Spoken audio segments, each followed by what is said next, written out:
Sure, sir, no issues.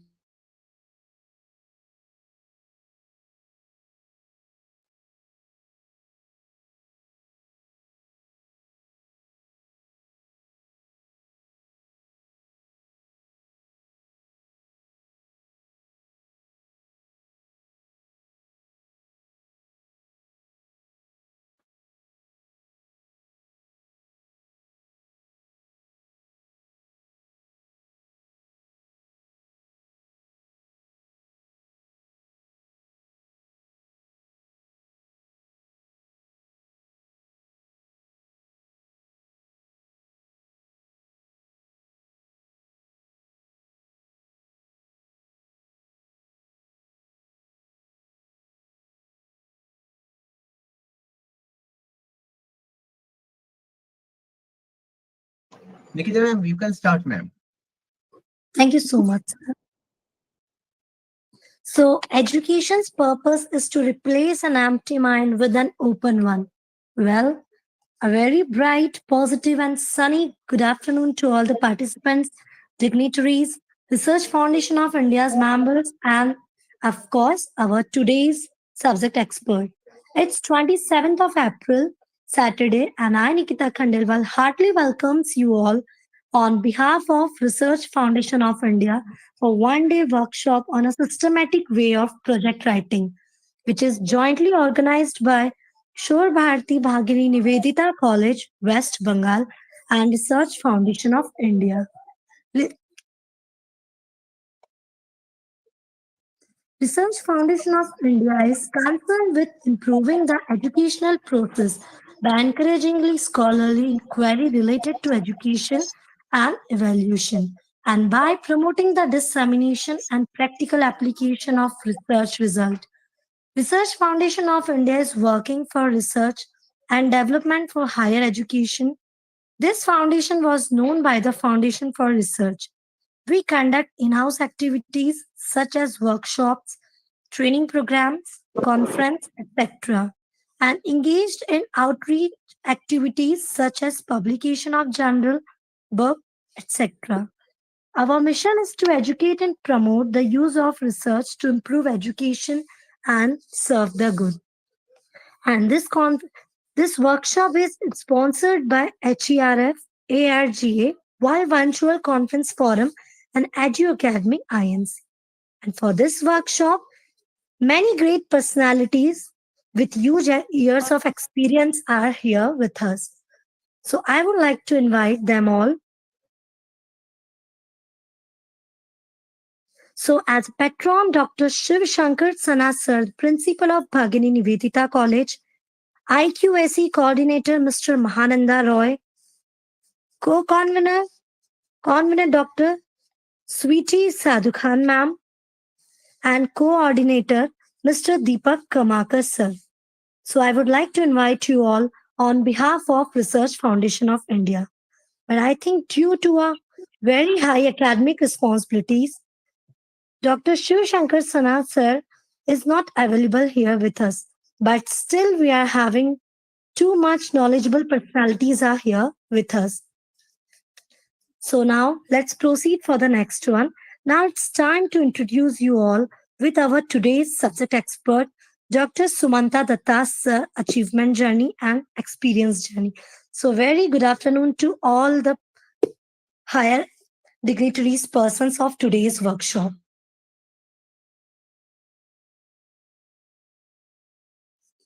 Dr. Sumanta Datta sir is presently associated with the Postgraduate and Research Department of Commerce, St. Xavier's College, Calcutta, under the University of Calcutta. Sir has over 19 years of experience in teaching and research. Sir has contributed 3 edited books, 1 care book, and 1 research book from a reputed publishing house from India. He has written a book titled Research and Publication Ethics in Social Science for MPhil and PhD scholars, which was mandated by the UGC for pre-PhD registration. Sir has also contributed more than 40 research papers in various national and international journals, including UGC CARE. He acted as a resource person on serve national level workshops organized by various research bodies in India on the theme research ethics and way to write research papers in social science.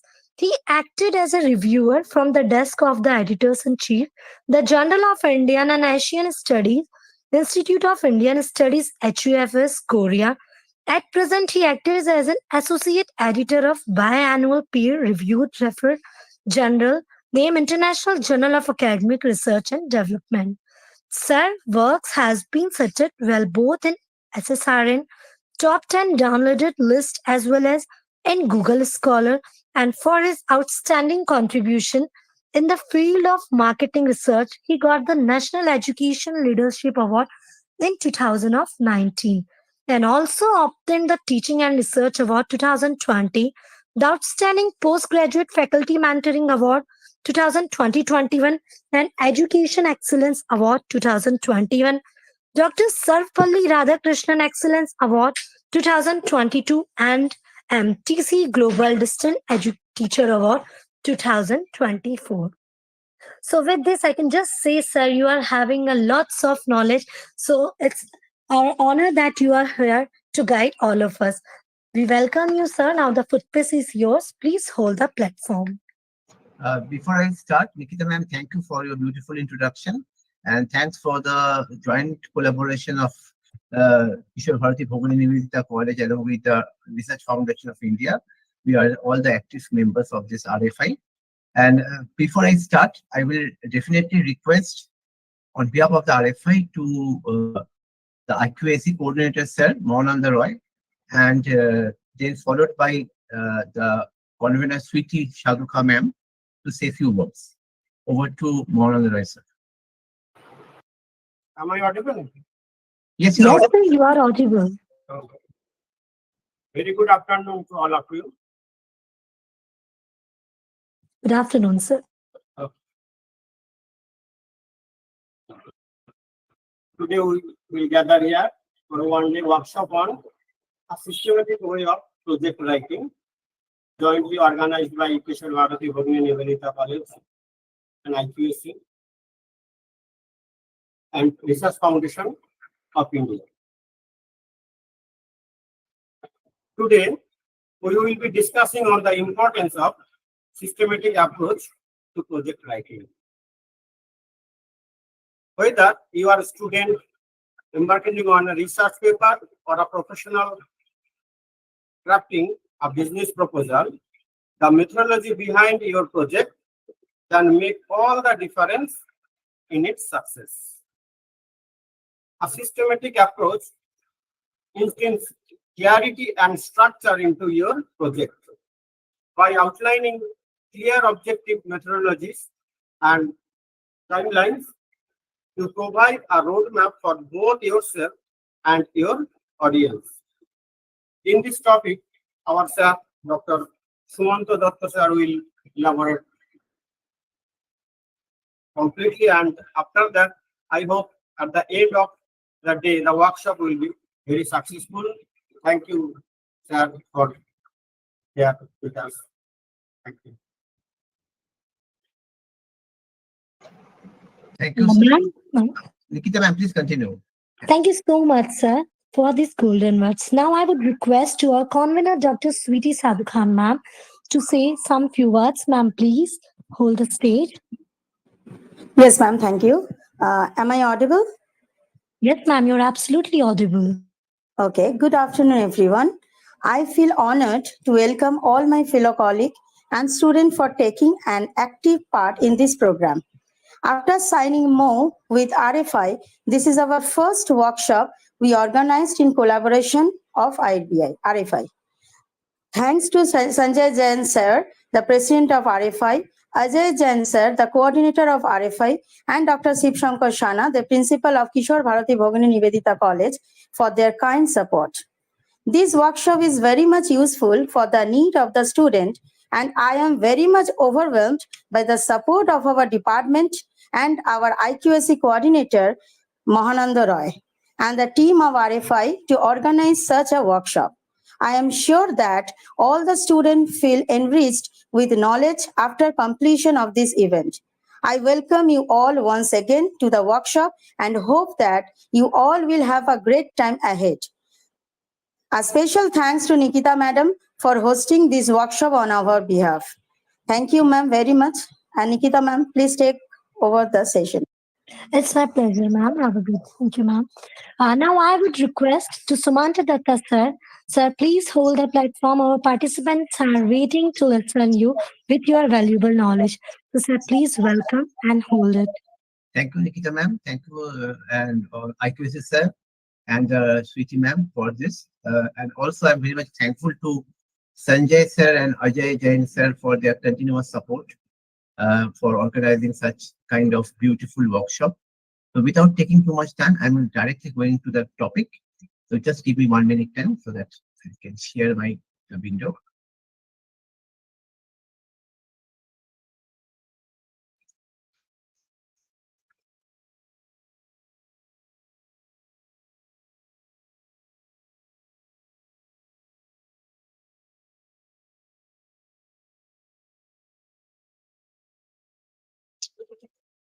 Just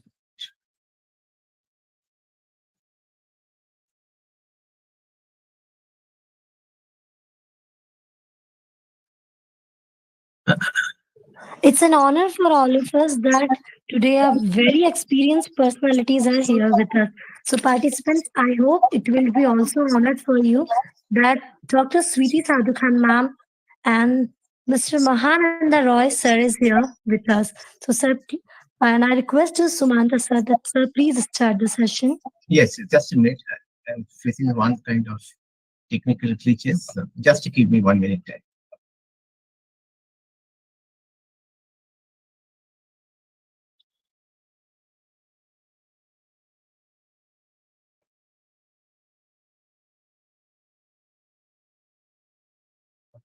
Can you see this particular? Can you see my slide?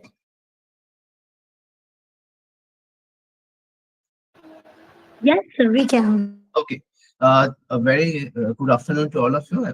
Without wasting time, I'm just focusing on this issue, a systematic way of project writing. I'm again thankful to RFI and Kishore Bharati Bhavani Nivedita College for providing this particular platform to us so that we can interact on a very contemporary topic, which is very much important for all the PG and UG students. Now, before I start the session, first we try to focus on what is a project work. Because in your sixth semester, when you are a UG student or if you are a PG student in your final year, you may have your project work or maybe the nomenclature is dissertation.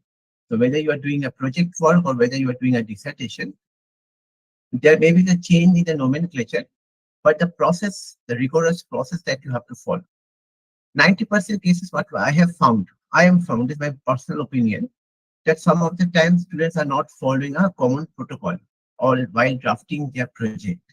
So this particular session is very much useful for those students. They're keen to learn something about the way to write project and how to make their project much more effective. So in this context, now what we can do some kind of learning experience, the theoretical knowledge that we gain from our classroom teaching, from interacting with our teachers, and something that we try to put forth in our project. I'm not talking about dissertation in it. Sometimes some projects try to take care of some real life situation. So project work are giving the students an opportunity to synchronize their knowledge in the various possible area of their learning that they have adopted since their semester 1 to semester 5. So that is very important, the project work. And why it is important nowadays, day by day, the implication of the project work or the new nomenclature, the term dissertation becomes very important.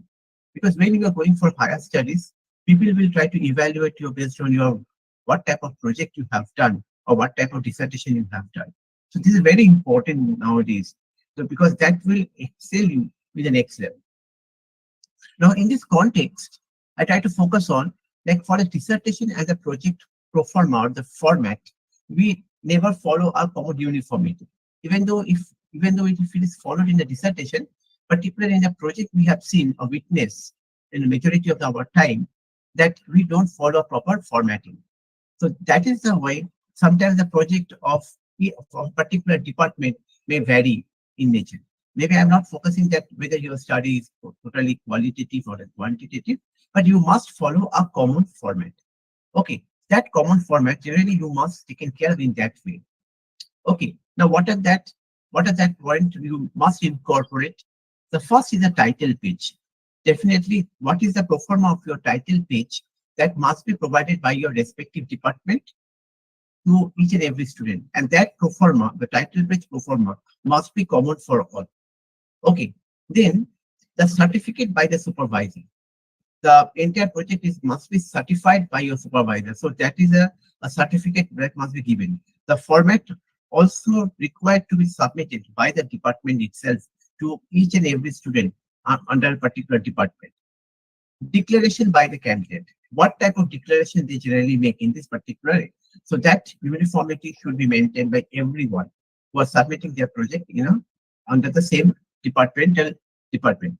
Acknowledgement, like you are as a student, you have to acknowledge. So whom you will acknowledge? You have to acknowledge not only to your mentor, definitely you will acknowledge your mentor, you have to acknowledge your institution, your dean or directors or head of the institution, all the faculty members of your institution, of your respective department, your principal, the librarian, and every members with whom you are directly, indirectly receive a different type of help. Not nevertheless than the remaining fact, you are also getting support from your parents as well. So please, in the acknowledgement, refer the acknowledge the contribution made by your parents as well. Now, in a very recent time, that point is being incorporated. Okay, like the plagiarism declaration by the candidate. Now it becomes also become mandatory for the students who are doing dissertation. But for a project, I hope that this kind of plagiarism declaration by the candidate is also enhance the credibility of the project, so that they can incorporate, provided the college, the authority must take a uniform decision relating to the plagiarism issue before the students are going to submit their project in the respective department. Then the preface of the particular project that you have undertaken, if possible, I'm not saying that point number 7 must be compulsory. If possible, if some of you have articulated out of your project work that you have done or dissertation, if you presented something somewhere, so automatically that list of publication or the paper presentation, whatever you have done, that you can also incorporate in a separate page or sheet along with a photocopy of the certificate. List of notation and abbreviation, and finally the content. So this one should, from the title page and the content, this should become is a very foremost, the basic body of your project or dissertation. Now we are coming to the main part, the main body. After content, we will subdivide the entire project and the dissertation into several parts. Okay. Now, I'm not saying that it is a very uniform format that is we are going to follow, but yes, different state-wise, different university-wise, mentor-wise, the structure may vary. But in general, whatever we are trying to incorporate in chapter 1, I have just put forth based on my knowledge with interaction with so many research scholars across the pan-India. Now, in the chapter 1, we try to incorporate the introduction part. Okay. Now, sometimes you can also incorporate the relevance of the study. Okay.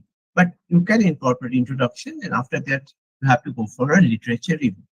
Now, literature review is very important. And after review, you have to identify the gap. I will explain all those points later on in a much more detailed manner.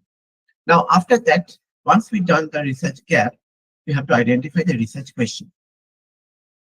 You can ask me that, sir, I am doing a project. I am not able to understand what is research question. So you please talk to your mentor, to talk to your respective faculty guide, and try to write out at least some research question.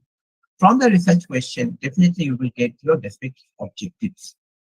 And then if you are doing a quantitative analysis, at that time you definitely incorporate some hypothesis.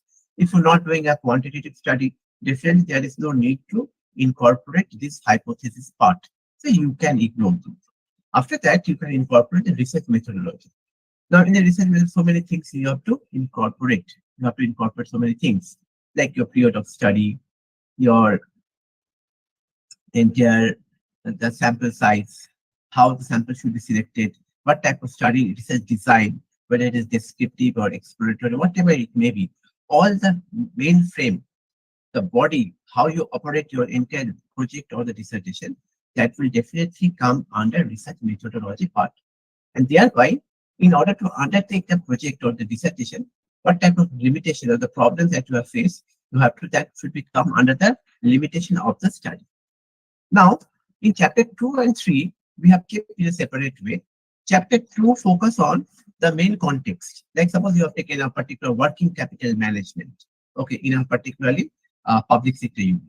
So a concept about the working capital management, you have to need to focus on the chapter 2. And then automatically the observation, the data that you have collected in the context of that particular organization for managing their working capital and working capital cycle, okay, automatically that you can put incorporate in the chapter 3 based on the quantitative data that you received.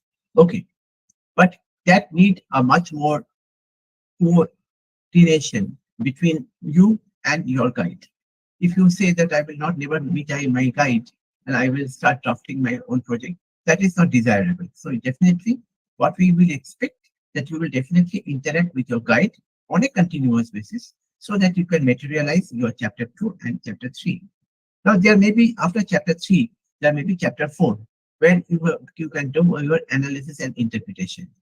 And then finally you and then in that analysis and interpretation, you can also incorporate the last part, that's conclusion and the future scope of what is the observation that you have find out from your chapter, and then the future scope of the study. So that is the, and then we can incorporate the all the references that we have used in both in chapter 1, chapter 2, chapter 3, and chapter 4 in the under the head called bibliography. Now there is a contradictory opinion. Someone is saying that we can, as the last part of how we can incorporate the term bibliography. Someone said, no, we cannot use the term bibliography right now. We have to use a reference. So whatever you are using, just take a consent from your institution that what they are following. Based on the consent of your respective institution, you must incorporate the term bibliography or the reference. Okay, so that is the basic part. Everyone, all the students must follow this particular format. And then, like, you can ask me one question that sometimes you are doing a literature review and your literature review is very huge. So can I incorporate in chapter 1 or can I put it in the separate chapter? Now, it depends on the policy of the institution. Again, I'm telling, and the pattern of format following by the university to university.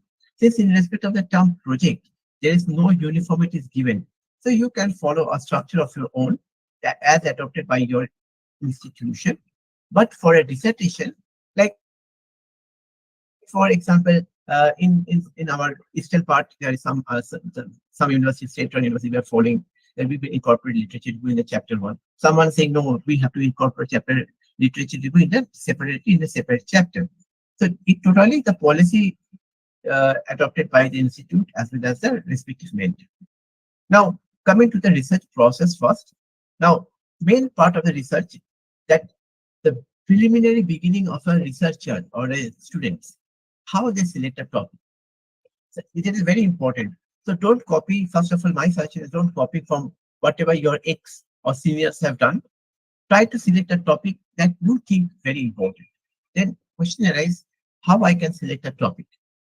So my suggestion is that don't take help from any PG student or your pass out ex senior so that you can take that particular project and then directly jump into the solution of the given problem. No, not in that way. You better try to find out that in which particular area you like most, in which particular domain you want to work, okay, and whether your mentor is capable enough to guide you in that way or not. So based on the mutual understanding between you and your mentor, you try to select the topic. My suggestion is that try to select a topic which is very hot, contemporary nowadays. Any contemporary issues you can take. So that is better. Okay, you can take some topic in the area of interest. You are more keenly interested in microeconomics, so you can take macroeconomics. You're interested in accounting, so you can take forensic accounting. You can take some other forms of accounting. Okay, you can focus on the audit triangle. Okay, so when according to your area of interest, you can take the area of your own. Okay, so that is very important. And sometimes you can take a topic that will have a social relevance. Suppose you have done a particular work for a uh, now the problems that people are facing in the societal problem that you have identified, and then automatically you try to focus on that issue. So that is a very unknown area where you are working. So it must have a social relevance or social implication. That topic you can also select. So it is up to you. But if you go on through a particular topic, whether most of your friends have already been done, so there is no uniqueness of your, when you cannot contribute something separately that you can say, sir, this is my own uniqueness in this particular study. So better avoid that part portion. So how you can go for it? If you have time, then definitely you follow my suggestion. My suggestion is that please go for brainstorming. Okay, read more papers, read more informations, read more books or any paper, research paper, and then automatically it will give you an idea. Okay.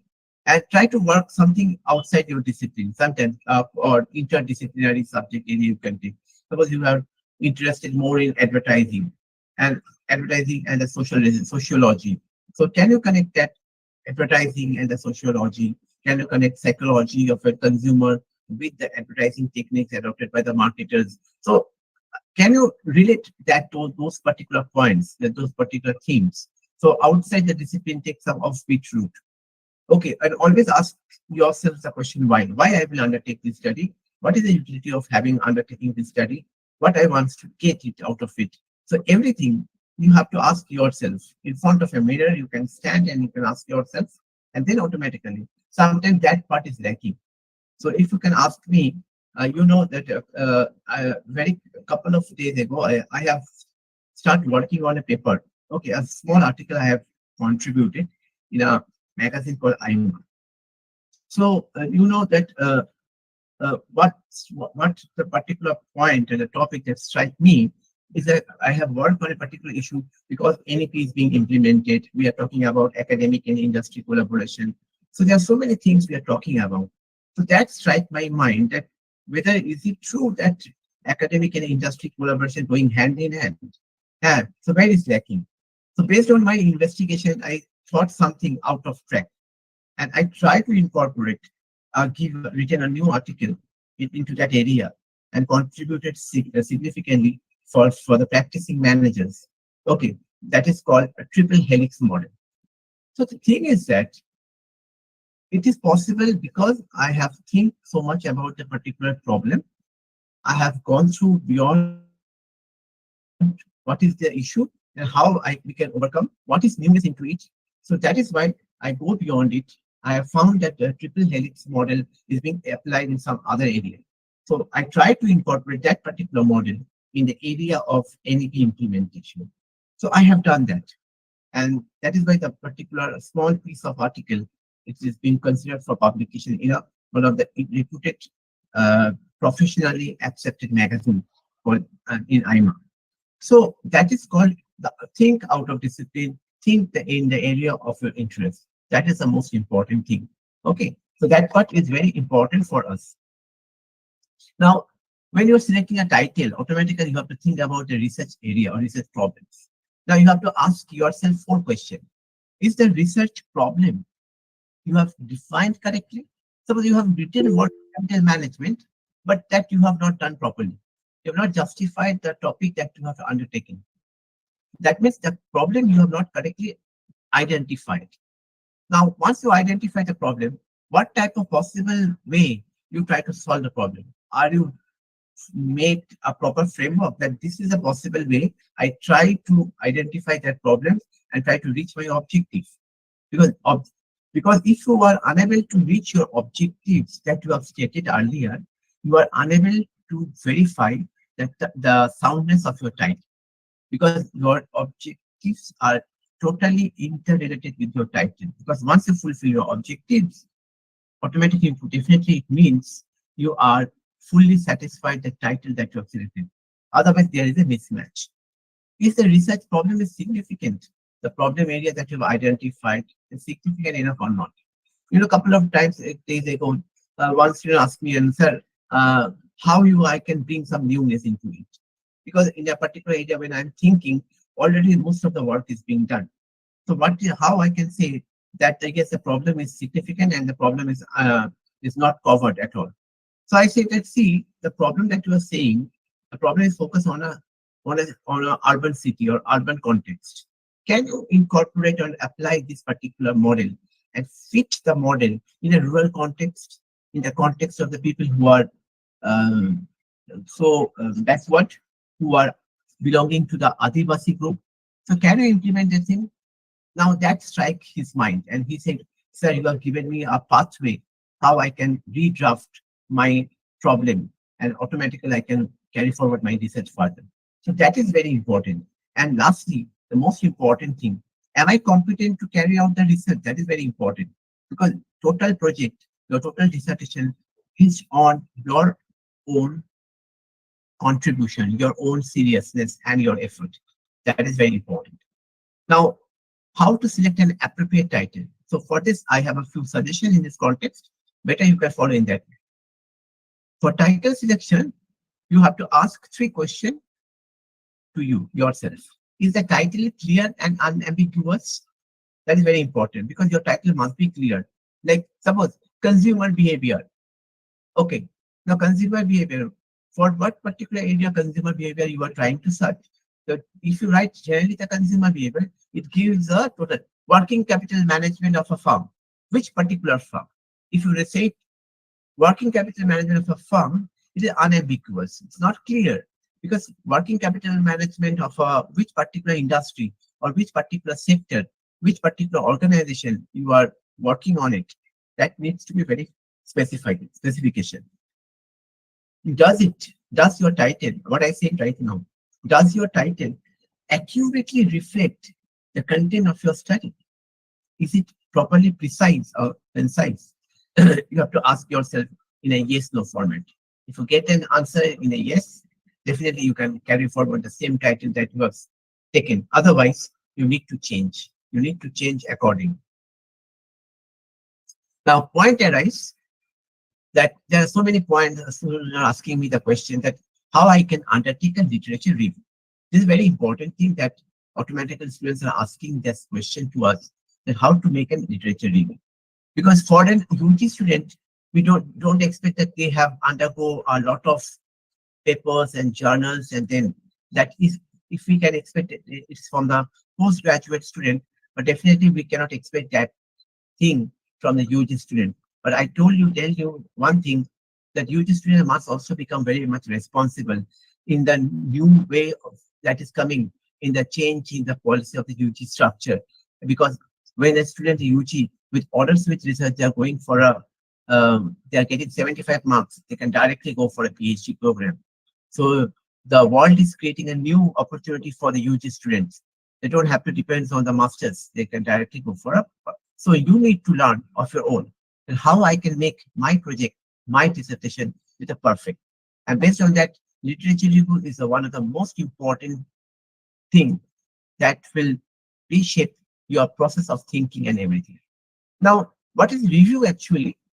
Now, review is that you have to, whatever type of research is being done, you have to check.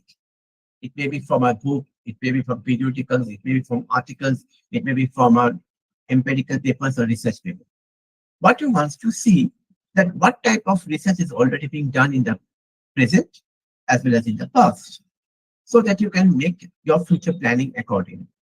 Okay, what type of research is already being done, on what idea, on what basis? So what is the main idea behind that? What methodologies are adopted by the researcher in that particular paper? Okay, so you can find out, oh, they have adopted, in this context, they have adopted this, whether they have adopted a qualitative study or not, quantitative study, that you can understand from here. Okay, and also, by virtue of that, most important thing nowadays is called networking. If the particular person is working in a particular specific area, so you can connect with that person and take some advice from them, from him or her, so that it will enrich your knowledge base. And then automatically you can put forth those things in the literature. So that is a small observation from my end why you are going for a review of literature. And one part is very common because when we undertake a literature review of the past as well as some from the present, definitely we identify that what ideas and methodology have already worked for. So which areas are left, that will help us to identify the next part of the literature review is called identification of the research gap. This is very much important. Now, I'm, so in a literature review, three questions you have to ask. Have you examined a wide range of literature? Only you can say that, sir, I have reviewed some papers only from 2021. That is not sufficient. You have to review different papers in a different time frame. Something from 2021, 2022, 2023, 2020, 2019 in that. Okay. Are you the in which particular theme you are working? If you are focused, then you can try to get some papers on that theme relevant for the purpose of your research. And are you keeping a separate section for the purpose of your literature? That is very important. No, sir, I don't have any idea. So please take an idea. From the session, you will get an idea. And please keep a particular session, say a particular section for literature review under chapter 1. Okay. Now, how you can do that? The two way you can do that immediately for those for a UG students who are following a simple way of literature review. The few suggestions from my end. You can do one thing. The last part, it becomes the first one for you. You can present the literature review in a chronological order. That is, I'm talking about the second point because that is much more applicable for all the UG students because presenting the literature in the chronological order is very important. Like you have to start with the current one. Suppose one paper you got in 2024 in the month of January or February. So that you can put first and then chronologically you can go back. Now, then automatically, or maybe you are working on a particular area where different themes are there. So what you have to do, you have to subdivide your literature review according to the theme wise. And then under the theme, you have to present the review of the literature in a chronological form once again. Again, I'm repeating. The simple way of writing a literature review is that put the literature review in a chronological way. If not, if you are doing a particular area, you have selected an area where so many dimensions of themes or categories are there. So what you can do, you can put it theme-wise. Suppose you are doing a comparative study of working capital management practices by the public sector and private sector of companies in India. So automatically there are two parts of it. One is a public sector organization, one is a so you have classified according to the theme-wise or category-wise, working capital management for the public sector, working capital management for the private sector. Now you have collected some research paper for public sector, some papers you have collected for private sector. And so under the category, again, you have to put it in a chronological form. So that is the two way you can follow researchers or the students for the purpose of framing your review. Now, there are two ways of writing the review. One is called the traditional form and they are called a narrative form of review. Now, in case of traditional form, how you will write? I have given an example for you. This is a traditional format of writing. Suppose you have collected a paper, there are two authors are there. You have to write the name of two authors and then you have to write the year of publication where the paper was published. And again, then you have to write entire thing in a past form and in a passive voice. Okay, so that they have conducted a reporting disclosure of 197 companies representing 50 industries in the annual report of 1991. And they found that 71 companies provided with a voluntary environment. So that means it is a narrative way you are explaining what is happening. That is a very common format when we are putting the literature review under chronological way or as per the under the category wise chronological way. But we can also go for a narrative way of literature review. Narrative form of literature review are a little bit complex for at the level of UG, but still you can manage it. If you go through a very good paper, if you're serious enough, you can do a very good narrative literature review. Suppose you have written a comment, you've gone through 2-3 papers, and you got a similar type of observation made by the researcher in their paper. So that you have to write. After writing that paper, you have to put forth in a bracket that which papers have a similar observation. You have to cite those papers. So this particular process is called citation. This citation becomes important. When I'm giving two citations, one citation, semicolon, second citation, bracket close. It means these two authors, this group of authors, the two papers are having a similar type of observation based on the statement that I have given here.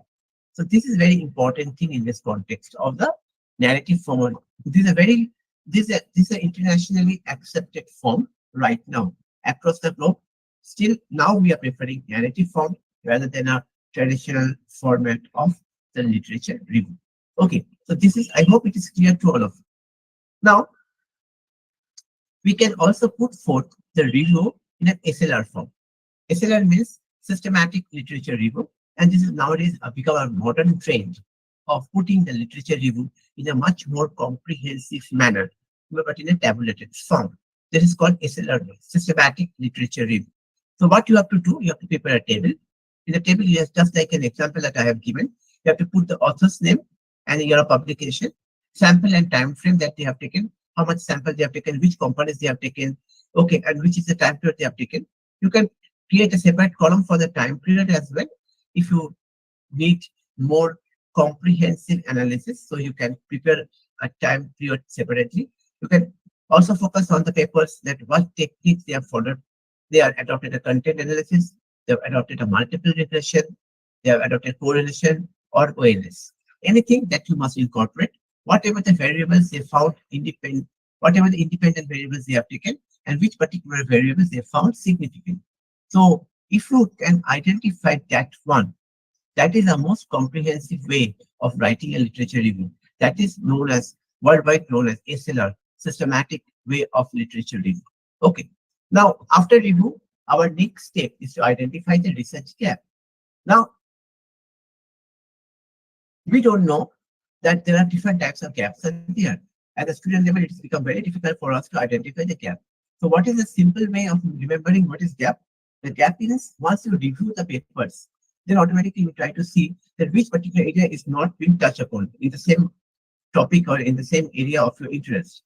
So that particular portion is called which particular portion is already covered, but that portion is not being covered. All those important things wants to incorporate in the gap. There are a gap maybe of different types. 5 possible gap I have shown here. One is called knowledge gap. One is called conceptual gap, methodological gap, data gap, and practical gap. So which particular gap you are focusing, then you have to incorporate. Mainly what we are generally being adopted, we generally focus on a knowledge gap and methodological gap. Okay. Generally for a student's point of perspective, we generally focus on any 2 of these out of the 5. Knowledge gap and the methodological.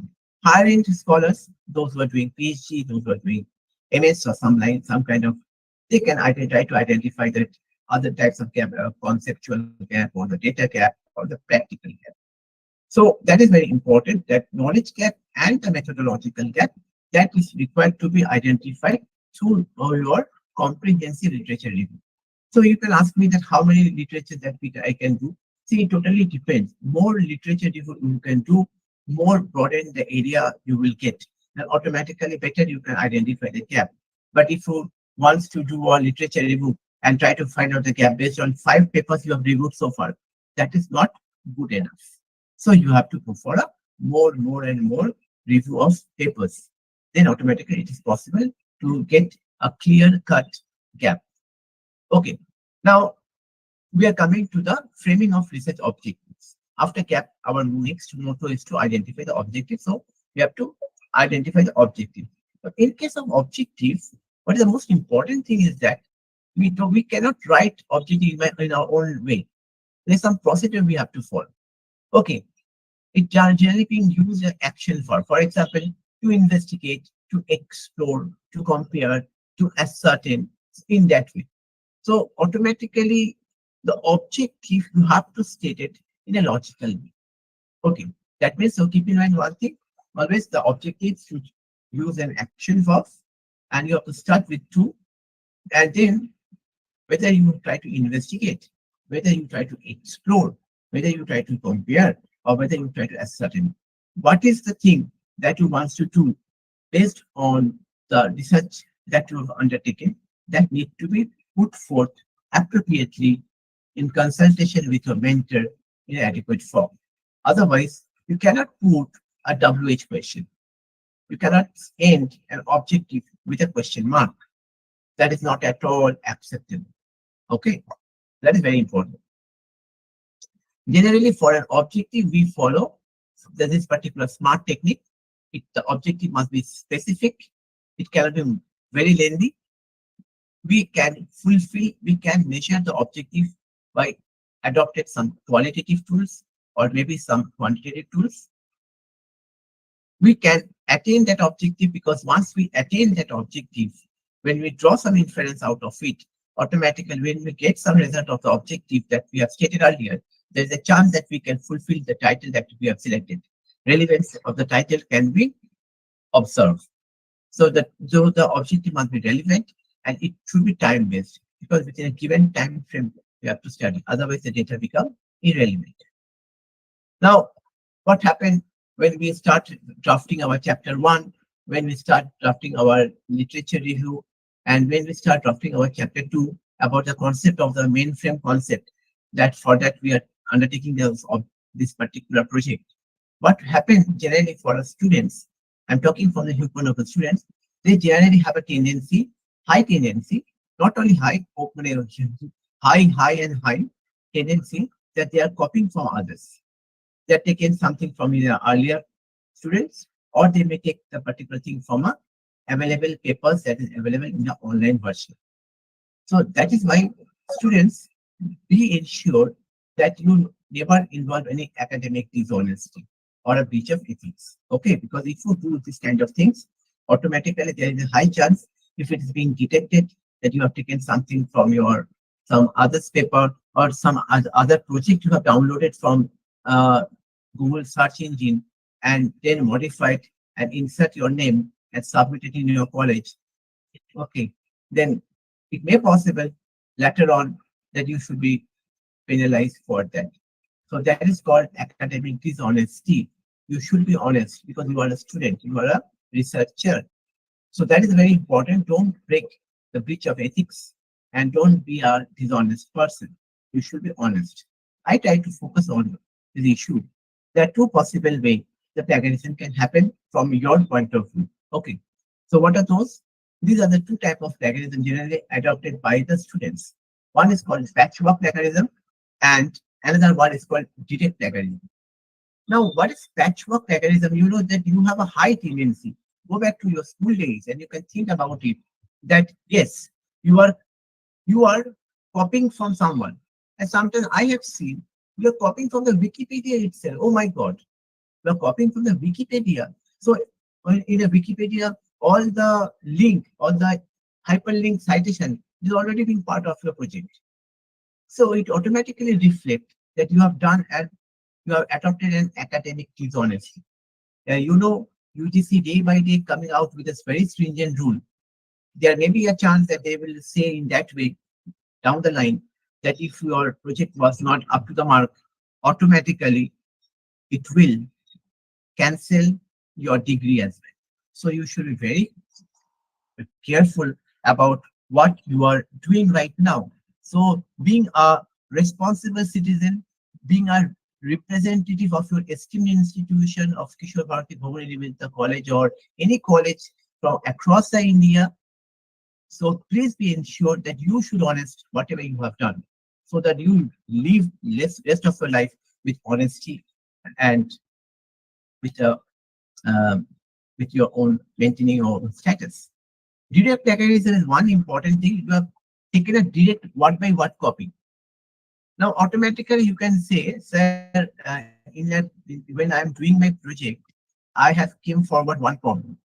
Yes, some students ask me this particular problem. It may happen for arts students. It may be happen for geography. It may happen sometimes for a commerce and management students as well. So I try to incorporate one definition, but that definition I have not written. That definition is given by someone else.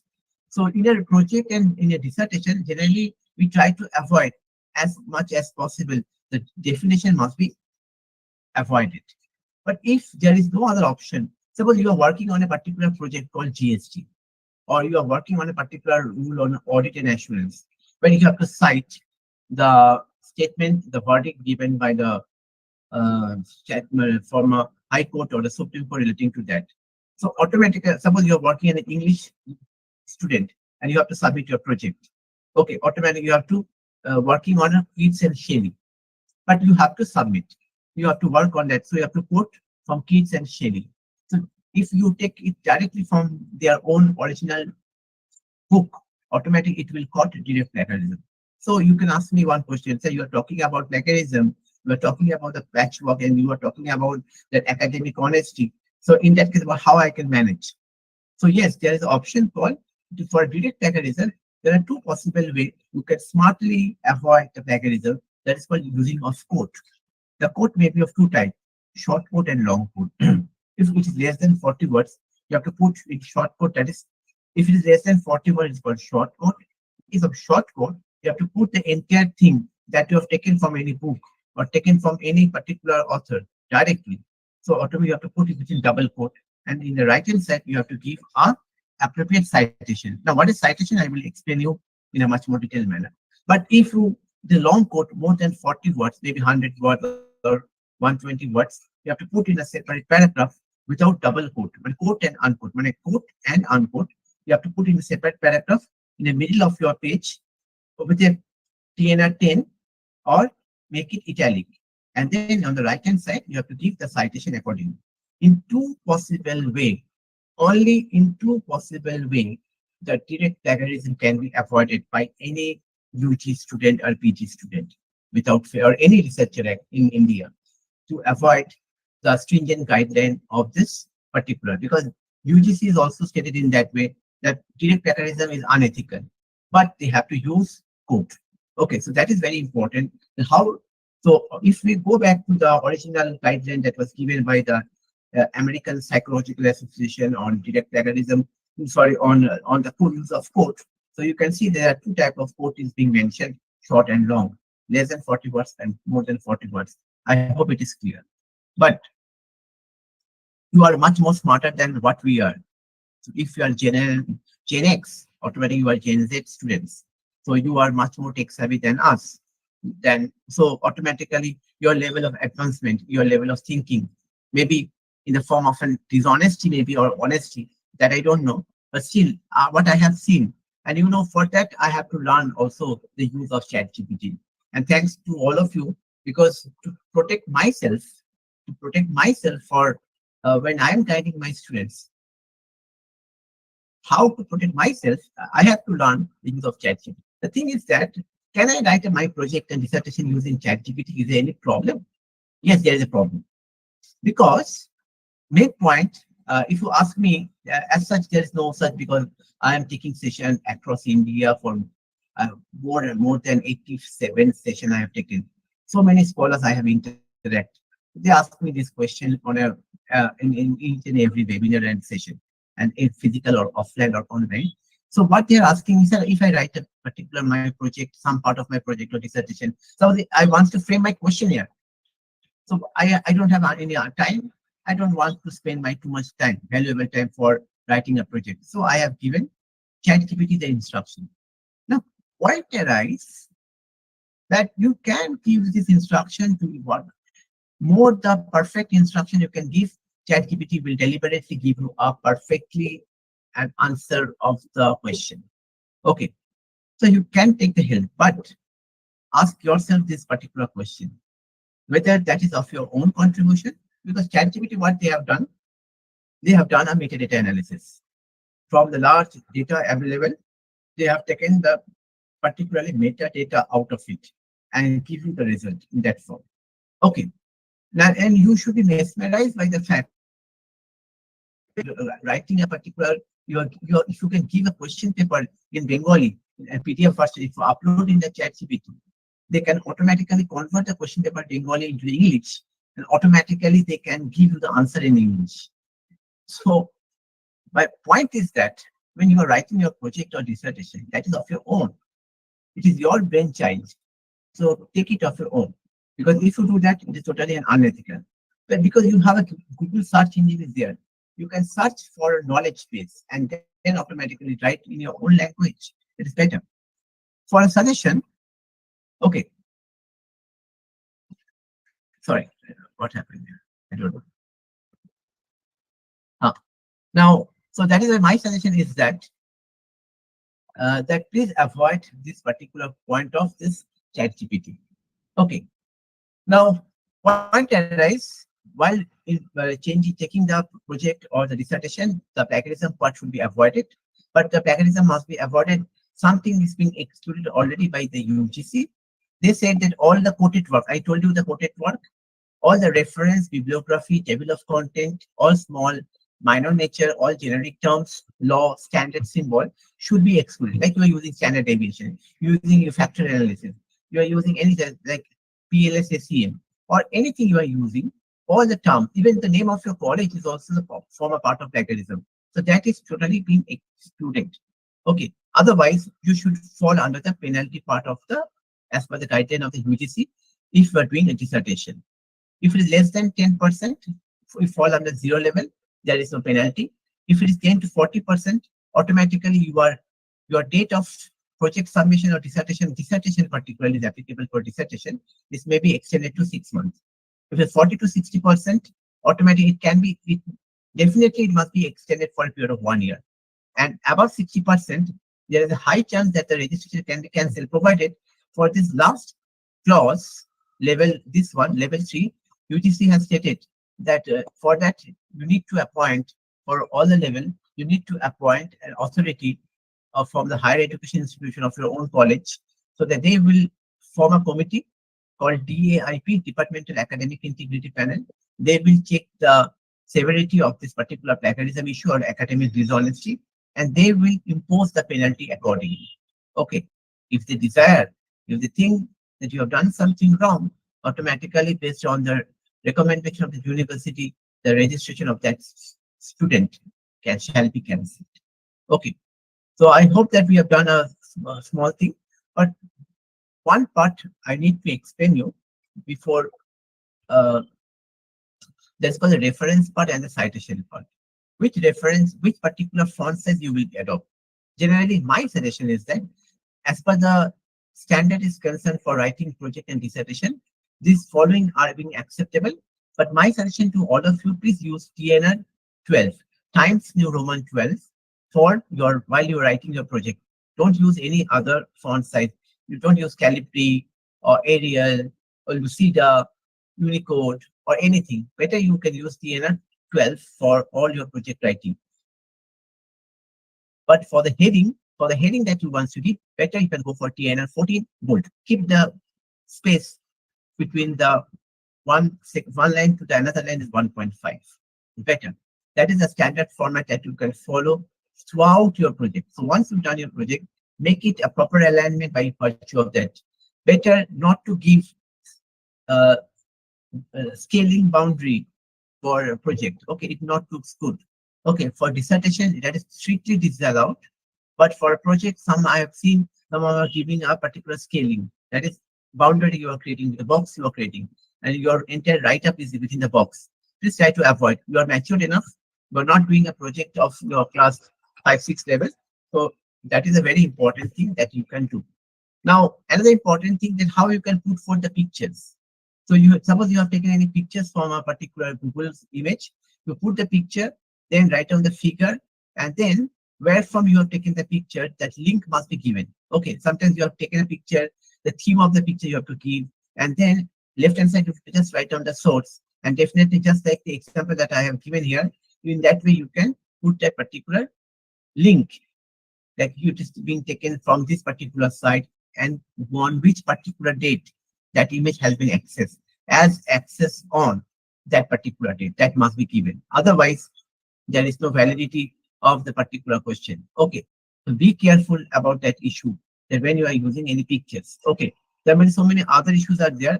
I'm not focusing on that issue because it will consume a lot of time. Now I'm focusing on the arrangement of the reference. Okay, so all of you please open your copy. If you have a copy in front of a pen and pencil is there, if there is there. So you just follow my instruction. I'm telling you again. So how you write a reference? You start with the last name of a person. Suppose my name is Shumanta Dotto. So how you will write? You will write the Dotto as the last name first. Dotto you will write, then a comma, my first name was Shumanto, so that is why you have to write only the abbreviate of the first name, that is S, capital S, then full stop. Then within bracket, suppose I have published a paper in 2024, so you have to write in bracket the year of publication 2024, bracket close and full stop. Then name of the title of the paper. That name of the title of the paper is within double quote. See, there is a quote, started, quote, end. So double quote, then comma, then journal title, where the name of the journal and volume and issue number. Okay, this journal name and the volume number must be in italic. Now, volume name, journal name and volume name is, suppose it is being given in the particular paper, volume 10 and issue number 6. How you will write? You will write 10, then first bracket start, 6 bracket close. So that is called volume number and issue number. There is not a new format. It's a standardized format given by APA 7th edition. So in a volume and number, issue number, there is no need to give a separately. So like volume number 10, issue number 6, no, there is no need. You just write 10 bracket 6 and the page range. Suppose the entire page, the page of the particular article is from 77 to 84 that you have to write along with the DOI number if available. Okay, so that is the way you have to write the incorporate references. See the example that I have given. My name, surname, my year of publication, the paper name, and the where it was published, and the page number. Now, suppose one important thing, another important point is that if there are more than one author, then automatically you have to write in that way. Surname of the first author, their first name initial, comma, surname of the second author, comma, first name initial, and. Down, I have written this and because that and is no longer being useful. You have to replace this and with just a symbolic and. Okay, nowadays, as per the APA format, American Psychological Association format, we never use and. So we have to replace this and with a symbolic and. Rest of the things like journal title, paper, name of the paper, journal name must be in italic, volume number must be in italic, not the issue number and the page number. So in that way, you have to write the article. Now, if you've taken something from a book, suppose your college has published one edited book, and from the edited book, you got some paper, and that paper is useful for your project. How you will write that thing. So here you have to write in that. So there is only one editor. So surname of the author, the editor, and surname of the author, the article that you are consulting, first name of the author, year of publication, now name of the particular paper, and then in Dr. Charles Lewis David, the name of the editor, and in bracket you have to write ed dot. Ed means edited book. Okay, then comma, knowledge management. Suppose the name of the book, that should be in Italian and the page number. So that is very important. Now you can ask me one question. That's we are the UG students, so we generally access we don't have a time too much so that we can understand the complex concept of the journal. So better we can access some newspaper. But for newspaper, you have to write reference in a much more systematic way. Suppose you have taken a particular information from a Times of India, or maybe from Economic Times or Business Standard. How you will write? You have to write a surname, then first name of the author reporter, okay, and then the way of writing, the format is totally different. Year, comma, month and date. Suppose today is 2024, 27th March. So what you have to write? Suppose you have gone through a particular paper, a particular information from a newspaper given by a particular reporter. Write down the name of the reporter in that way, surname with first name, then 2024, comma, April 27, bracket close, full stop. Now name of the particular paper, the news heading, and then it is Business Standard, it may be Economic Times, it may be Anandabajar Patrika, it may be Times of India, it may be anything. Okay, anything or Sunmark, anything you can write and the page number. Now you can say one thing that, sir, I have not consulted the hard copy of the newspaper. I have consulted the Android version of the newspaper. So what to write? How I can write? That everything remains same, but here where you have written the page number 14, instead of 14 you have to write a paragraph number, because in the Android phone you have to see the particular the information is coming in the paragraph wise. So which particular para you are consulting, para 3, para 4, para 5, para 7, that you have to write.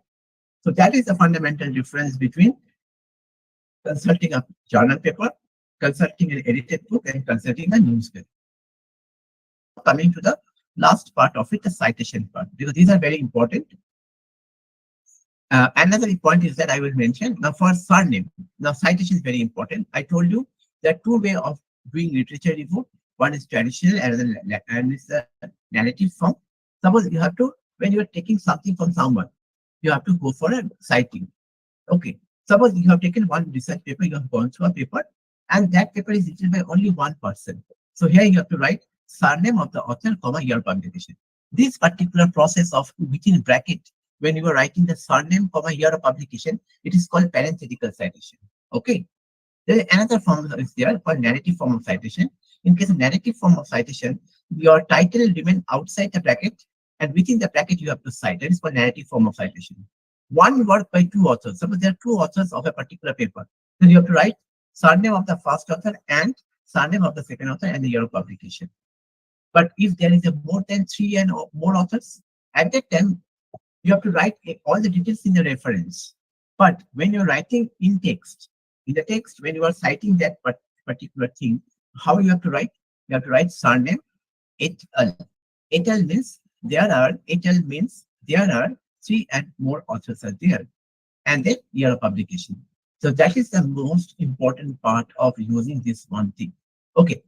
Now there are so many other versions that I am showing you with the help of this one. The difference between one author, now you can check one author parenthetical, one author narrative, two author parenthetical, two author narrative, three authors et al. Parenthetical, and then two authors, more than three authors et al. But in a narrative, then you are within bracket only. Now, say for example, when you are using group author without abbreviation, suppose University of Delhi, University of Calcutta, okay, Bundelkhand University, okay, Bardhaman University. Now, if like Ranchi University, they are writing in that way, Ranchi University. But now Bardhaman University is no longer using this Bardhaman University, so they are writing University of Bardhaman. Okay. So Allahabad University, they are writing Allahabad University. So in that case, Allahabad University, suppose you have taken something, so automatically you have to write Allahabad University in that way, and then in a narrative form. So automatically, according to the nomenclature of the university pattern, you have to write the group author. Last one, suppose you have group author with abbreviation, first citation. Suppose I'm giving a simple example, National Institute of Mental Health. So when you're using the term National Institute of Mental Health for the first time, you have to, in first bracket, you have to write that one. Within third bracket, you have to write the abbreviate form, and then the main documentary that you have used for 2020. From the second citation onwards, you don't have to write the full name once again. So National Institute of Mental Health, you don't have to write once again. At that time, you can just write NIMH 2021, 2022, 2023, 2024 in that way.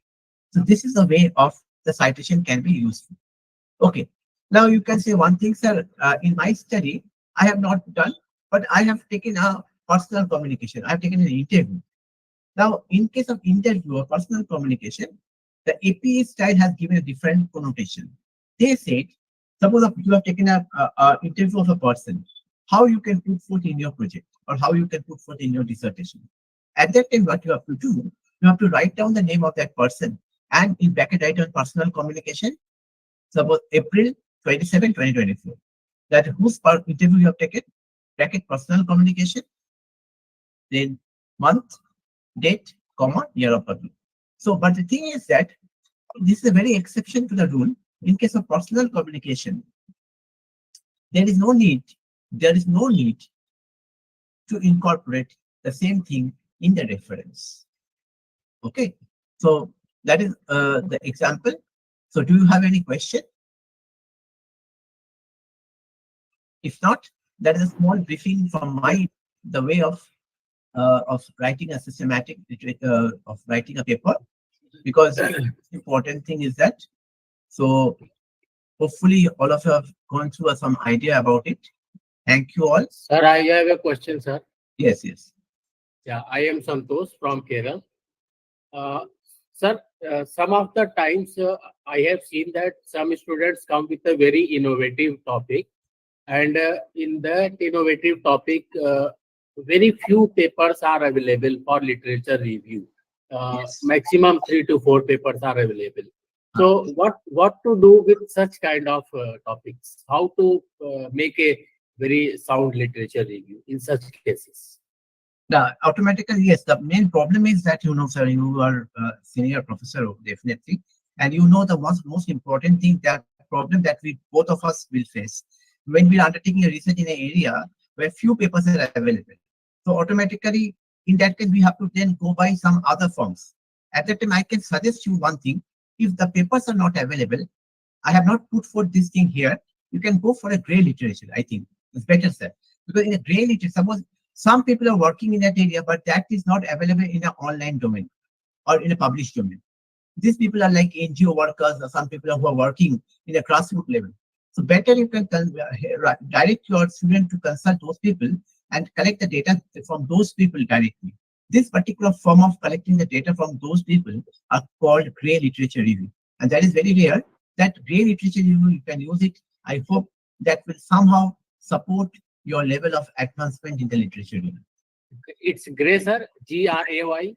Gray literature, sir. Gray literature. Okay, okay, sir. Thank you.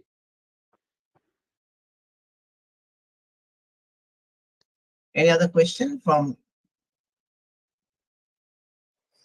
Anybody is having any questions and queries? So it's an open questionnaire round. You can ask your questions.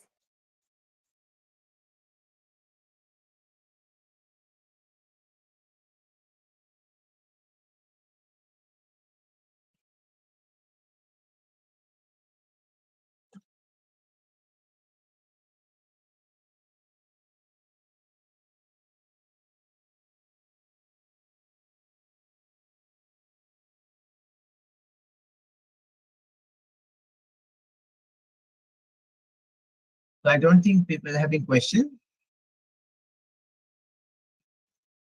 Sir, hello.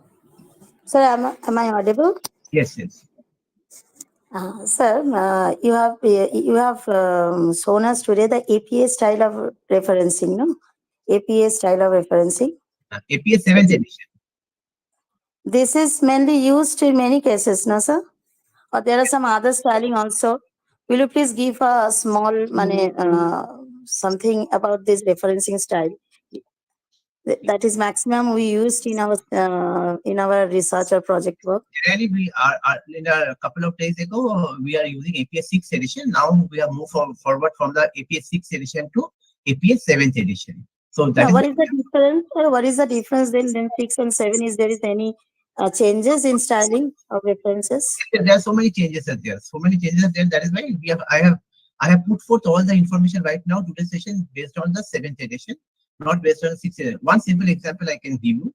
Like suppose I am using any book, textbook. Suppose I am using one book by suppose Malhotra.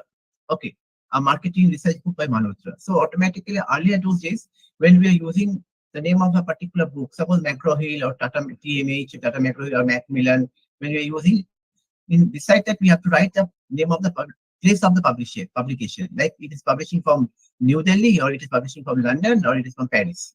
But nowadays they say no, you have to just write down the name of the publisher, not the place where from it has been publishing. So that is the fundamental minor changes they have made. So these are some of the minor changes they have made. They have incorporated so many other dimensions like personal communication, YouTube materials, everything they have incorporated. But these things are very important for us to keep using all those things for the purpose of writing our project and dissertation in a much more useful manner. Sir, sometimes when you write a paper, they are mentioned they follow the APA style of referencing. If the edition is not mentioned, then can I go for 6th edition of APA styling or any other or the most recent? By default, we have to use 7th edition. Okay. So we will follow the recent styling of referencing. You can download the 7th edition from the from Google search engine. You can write it down and you can get it. No problem. You can get it. Okay. Okay, sir. Thank you, sir. Very informative, sir. The session is really very much interesting and informative. Thank you, sir.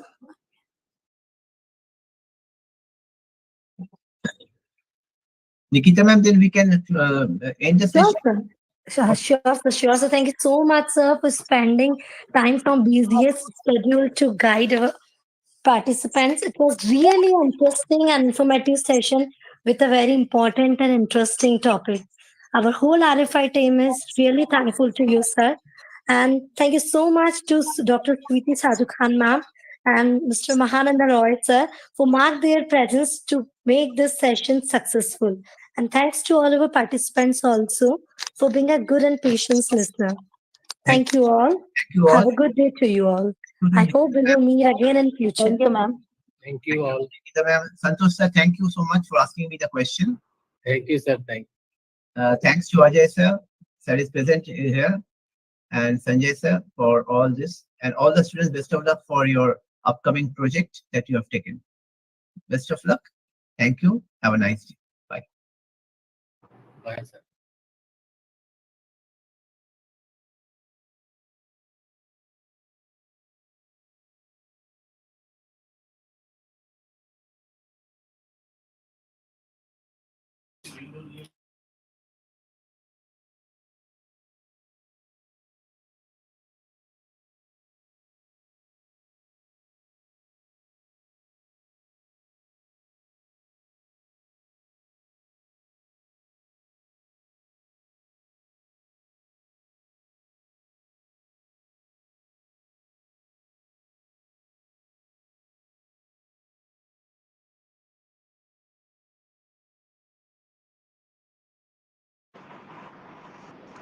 Feedback send करिए madam.